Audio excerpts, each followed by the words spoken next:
Il y a des gens très spirituels, mais complètement fauchés, et il y a des gens super riches, mais complètement vides à l'intérieur. Et puis, il y a ceux qui sont coincés entre les deux. Ils sentent qu'ils ne sont pas faits pour courir après l'argent comme tout le monde, mais ils refusent aussi de vivre une vie de renoncement, de galère ou de sacrifice. Ils sentent qu'il y a autre chose, mais ils doivent quand même payer leurs factures, décider, avancer, assumer. Si tu te reconnais là-dedans, cette vidéo est probablement l'une des plus importantes que tu regarderas cette année.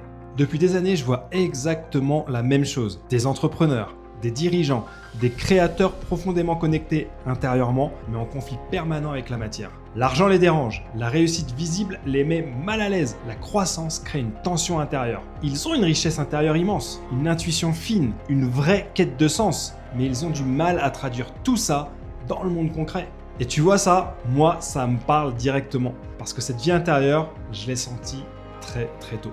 Depuis tout jeune, j'ai toujours quelque chose qui a été là sans forcément mettre des mots dessus. Et vers 14-15 ans au collège, ça s'est vraiment révélé. Cette sensation très forte qu'il y avait en moi quelque chose de plus profond, quelque chose qui cherchait le sens, quelque chose qui ne se contentait pas de la surface.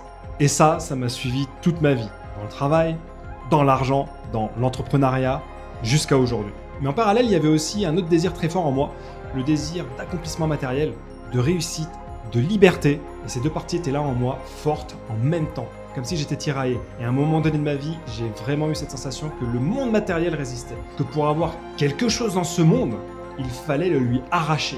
Rien n'était gratuit, il fallait prendre, forcer, lutter. Et ça crée un conflit énorme à l'intérieur. Parce que le vrai problème, ce n'est pas d'être trop spirituel. Le vrai problème, c'est de vivre dans deux mondes sans les avoir réconciliés. D'un côté, la profondeur, le sens, l'intuition, la vie intérieure, les questions existentielles. De l'autre, les chiffres, les stratégies, les ventes, la visibilité, les décisions concrètes. Et inconsciemment, on croit que ces deux mondes s'imposent. On croit que pour réussir dans la matière, il faut se durcir, se fermer, se trahir un peu. Et on croit que pour rester aligné intérieurement, il faut renoncer, ralentir, accepter le manque, presque se faire tout petit. Moi, à un moment donné, j'ai fait exactement ça. J'ai voulu tellement réussir, tellement avoir d'argent que j'ai mis toute mon énergie dans la réussite professionnelle en délaissant complètement ma vie intérieure. Et je le sentais.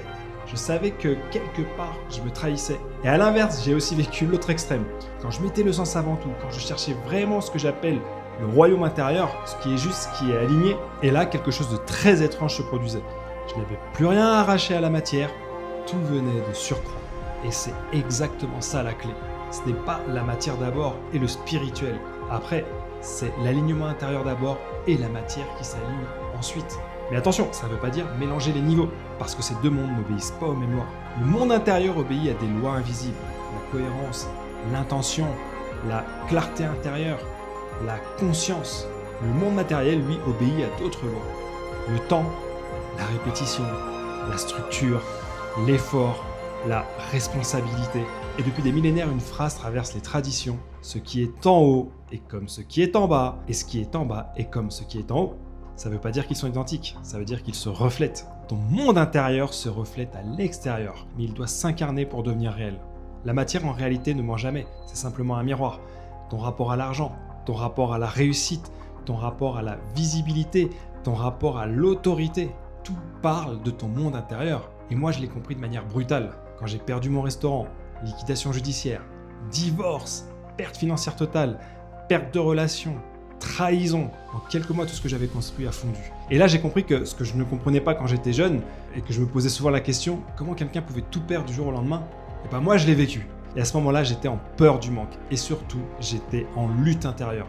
Je résistais. Je voulais pas lâcher. Je m'agrippais. Et plus je résistais, plus je m'enfonçais. Parce que j'étais plus simplement aligné spirituellement. Et je n'avais plus rien dans la matière. Aujourd'hui, je vois cette période comme un creuset alchimique, quand les métaux fondent pour laisser apparaître l'or. Sur le moment, c'est inconfortable, c'est super désagréable, mais réellement, c'est nécessaire. Et à un moment précis, je me suis dit, ok, le problème, ce n'est pas le monde, le problème, c'est moi. Et c'est là que je suis revenu profondément à l'intérieur. Pas pour fuir la matière, mais pour comprendre réellement. Et mon rapport à l'argent a complètement changé. Je le vois plus comme sale, ni comme sacré, ni comme diabolique. Je le vois plutôt comme un flux, une énergie neutre à ordonner. L'argent n'est pas une menace. L'argent est un outil. C'est un outil au service de la liberté. Et là, j'ai compris quelque chose de fondamental. Ton monde intérieur n'est pas là pour gérer ton business et ton business n'est pas là pour combler ton vide intérieur. Donne à Dieu ce qui est à Dieu et à César ce qui est à César. C'est une loi d'ordre. Quand tu utilises l'argent pour combler un manque intérieur, tu crées un déséquilibre. Quand tu utilises la spiritualité pour fuir tes responsabilités matérielles, tu crées un autre déséquilibre. Et moi, j'ai fait les deux. Aujourd'hui, concrètement, je fais une chose simple. Je prends du temps pour nourrir mon monde intérieur, méditation, prière, silence, présence. Comme on nourrit le corps, on nourrit l'esprit. Et ensuite, je prends mes décisions dans la matière, avec discernement, avec responsabilité. Et plus je suis aligné intérieurement, plus la matière devient fluide, plus la matière devient malléable. Parce que ce qui m'a longtemps fait peur dans la réussite, ce n'était pas l'argent, c'était la jalousie, le jugement, le regard des autres. Parce que quand tu es à la fois spirituel et incarné, tu rentres dans aucune case. Et ça dérange. Et ça dérange énormément. Mais aujourd'hui, je sais une chose, réussir, ce n'est pas fuir, ce n'est pas se cacher. Réussir dans la matière quand ton monde intérieur est ailleurs, ce n'est pas fuir.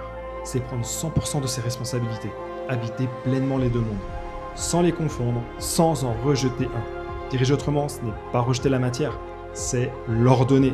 Et quand l'intérieur est clair et que l'extérieur est assumé, alors il n'y a plus de conflit. Il y a une stabilité, il y a une paix et une réussite qui ne te vide pas. C'est ce que je viens de te dire résonne en toi. Prends une seconde, abonne-toi, active la cloche et surtout dis-moi en commentaire dans quoi tu te reconnais le plus aujourd'hui. Business, spiritualité ou le tiraillement entre les deux. Ciao.